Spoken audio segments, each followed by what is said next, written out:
여러분 반갑습니다. 누구를 만나는 것도 참 조심스러운 때이죠. 이럴 때 말씀 안에서 예수님을 깊이 만나고 풍성히 교제할 수 있기를 바랍니다. 기도하겠습니다. 주님 감사합니다. 말씀 안에서 예수님을 더 깊이 더 풍성히 알아갈 수 있도록 주의 영 성령께서 우리를 도와주옵소서. 예수님의 이름으로 기도드리옵나이다. 아멘. 오늘 말씀은 마가복음 10장 1절에서 16절 말씀입니다. 예수께서 거기서 떠나 유대 지경과 요단강 건너편으로 가시니 무리가 다시 모여들거늘 예수께서 다시 전례대로 가르치시더니 바리새인들이 예수께 나와 그를 시험하여 묻되 사람이 아내를 버리는 것이 옳으니이까 대답하여 이르시되 모세가 어떻게 너희에게 명하였느냐 이르되 모세는 이혼 증서를 써주어 버리기를 허락하였나이다. 예수께서 그들에게 이르시되 너희 마음이 완악함으로 말미암아 이 명령을 기록하였거니와 창조 때로부터 사람을 남자와 여자로 지으셨으니 이러므로 사람이 그 부모를 떠나서 그 둘이 한 몸이 될지니라. 이러한즉 이제 둘이 아니요 한 몸이니 그러므로 하나님이 짝지어 주신 것을 사람이 나누지 못할지니라 하시더라. 집에서 제자들이 다시 이를 물으니 이르시되 누구든지 그 아내를 버리고 다른 데에 장가드는 자는 본처에게 간음을 행함이요 또 아내가 남편을 버리고 다른 데로 시집가면 간음을 행함이니라. 사람들이 예수께서 만져주심을 바라고 어린아이들을 데리고 오매 제자들이 꾸짖거늘 예수께서 보시고 노하여 이르시되 어린아이들이 내게 오는 것을 용납하고 금하지 말라. 하나님의 나라가 이런 자의 것이니라. 내가 진실로 너희에게 이르노니 누구든지 하나님의 나라를 어린아이와 같이 받들지 않는 자는 결단코 그곳에 들어가지 못하리라 하시고 그 어린아이들을 안고 그들 위에 안수하시고 축복하시니라. 아멘. 요즘은 바깥에서 김치찌개 하나만 사 먹으려고 해도 최소 7, 8천 원은 줘야 되죠. 밥값이 정말 많이 올랐어요. 그런데 김치찌개를 단돈 3천 원, 거기에다가 무한대로 밥을 먹을 수 있는 식당이 있습니다. 이 식당의 사장님은 목사님이세요. 이 목사님이 한 1, 2년 전까지 목회를 하시다가 그만두시고 이제 식당을 하시게 됐습니다. 돈 벌려고 식당을 운영하시는 건 아니고요. 청년들 밥값 걱정하지 말고 마음껏 먹으라고. 그러면서 이 시대의 청년들 또 여러 많은 사람들 가까이 더 다가가고 싶어서 식당을 운영하신다는 겁니다. 이 목사님이 한 20년간 목회하시고 설교를 하셨는데요.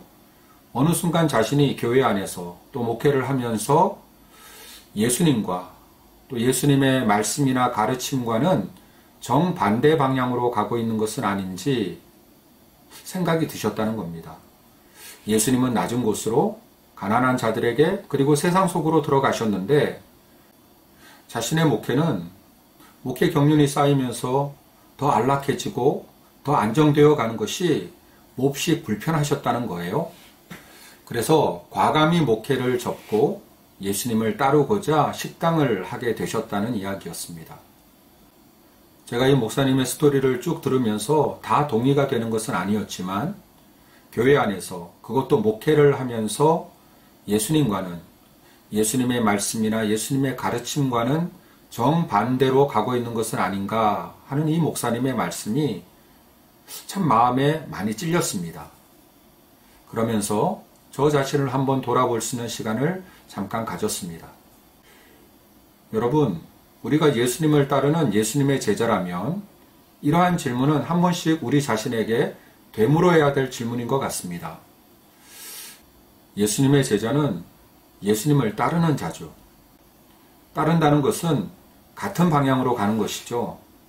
말씀하신 대로, 뜻하신 대로, 속도는 조금 다를 수 있지만 방향은 같아야 하겠죠.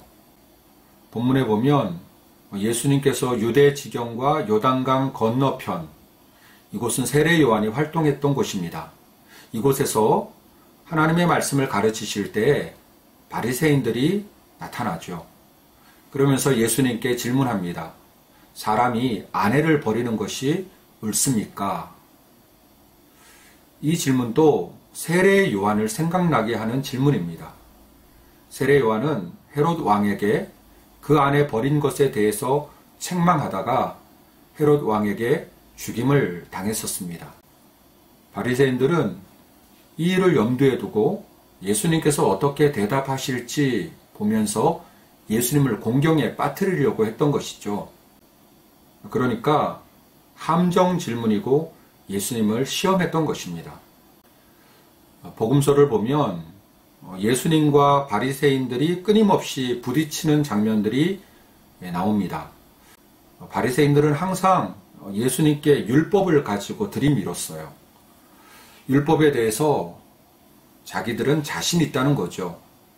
거의 완벽하다 싶을 정도로 율법을 지키는 것이 바로 이 바리새인들의 의였습니다.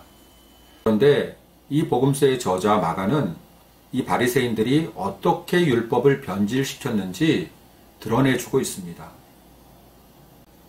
이 바리새인들은 이혼 논쟁에 있어서도 자신이 있었습니다. 예수님께서 이혼에 대해서 모세가 어떻게 가르쳤느냐라고 역으로 질문하셨을 때 모세는 이혼 증서를 써주어 버리기를 허락하였습니다. 정확하게 대답하죠. 자신들은 그 모세의 율법대로 다 지키고 행하고 있다는 것입니다. 여러분, 정말일까요? 정말 이들은 하나님의 법, 그 하나님의 말씀대로 따르고 행했을까요? 자, 예수님께서 이 바리새인들에 대해서 뭐라고 말씀하시는지 한번 봅시다. 11절 말씀, 이르되 누구든지 그 아내를 데리고 다른 데로 장가드는 자는 본처에게 간음을 행함이요. 이 말씀은 제자들에게 나중에 해주신 말씀이에요. 여기에 그 당시 바리새인들이 자신들의 배우자, 그 아내에게 어떻게 행했는지를 보여주는 내용이 담겨져 있습니다. 누구든지 그 아내를 버리고 다른 데로 장가드는 자는 본처에게 간음을 행함이다 라고 하셨습니다. 누구 얘기하는 것일까요? 당시 바리새인들입니다. 자신들이 아내와 살다가 마음에 들지 않거나 혹은 헤어지고 싶으면 어떻게 했을까요? 모세가 가르쳐준 율법을 가지고 이혼 증서를 배우자에게 써주는 것입니다. 그러면서 자신은 율법대로 했기 때문에 거리낄 것도 없고 자유하다는 것이죠. 여러분, 이게 율법을 지킨 것일까요? 아니면 율법을 이용한 것일까요? 이거는 바리새인들이 율법을 이용한 것이죠. 한 걸음 더 나아가서 예수님은 이러한 이들의 행위가 간음이었다라고 말씀하세요. 자, 보십시오. 바리새인들은 율법을 지켰다고 하지만 사실은 아내를 버린 것이나 마찬가지죠. 그래서 그 행위는 바로 간음이라는 것입니다. 하나님의 말씀대로 행했다고 하지만 사실은 하나님의 말씀과는 정반대 방향으로 가고 있었던 것이죠. 여러분, 왜 이런 일들이 발생할까요? 처음부터 하나님의 말씀은 우리가 지키기에 문제가 있기 때문일까요? 예수님은 이러한 일들이 발생하는 원인과 이유가 우리 인간의 완악한 마음 때문이라고 지적하고 계세요. 죄로 오염된 인간의 마음은 하나님의 말씀을 따르고 순종하고 그 말씀을 그대로 지키려고 하기보다는 오히려 하나님의 말씀을 얼마든지 자신의 구미에 맞게끔 변질시킬 수 있다는 것입니다. 그래서 정말 성령님의 도움이 필요한 것이죠. 성령님의 전적인 도우심으로 인간의 마음이 변화되지 아니하면 아무리 하나님께서 좋은 법을 주신다 할지라도 그 하나님의 법을, 하나님의 말씀을 변질시킬 수가 있다는 것입니다. 교회에 안 다니시는 분들이 교회 다니는 사람들을 흉볼 때 교회 다니는 사람들은 할 말 없으면 하나님 핑계 댄다라고 하시더라고요. 할 말 없으면 무조건 하나님의 뜻이라고 한다는 거예요.